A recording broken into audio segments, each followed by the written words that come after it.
ముఖ్యమైన అంశాలలో మీకు ఏదన్నా శ్రమ, ఒత్తిడి అనేది వృత్తిపరమైన విషయాల్లో అధికంగా ఉండే అవకాశం ఉంది. నిద్రలేమి గూడా అధికంగా ఉంటుంది.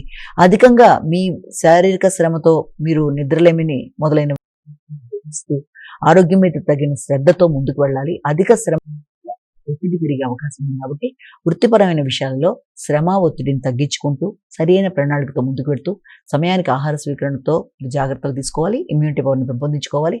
అలాగే ప్రత్యర్థుల మీద విజయం సాధించడానికి అధిక శాతం ప్రయత్నాలు చేస్తూ ఉంటారు. మిగతా విషయాల మీద అధిక శాతం ఫోకస్ చేస్తారు. ఏది ఏమైనప్పటికీ అనవసరమైన మానసిక ప్రశాంతతని భంగపరుచుకోకుండా, దాంతో పాటుగా లోన్‌లీనెస్‌ని మానసికంగా ఏదో తెలియని ఒంటరితనం మొదలైన వాటికి కూడా అవకాశం ఉంటే చేయాలి. అన్నిటికంటే ముఖ్యంగా మెడిటేషన్ లాంటివి చేయడం, శారీరక శ్రద్ధ తీసుకోవడం, ఆరోగ్య శ్రద్ధ అవసరం.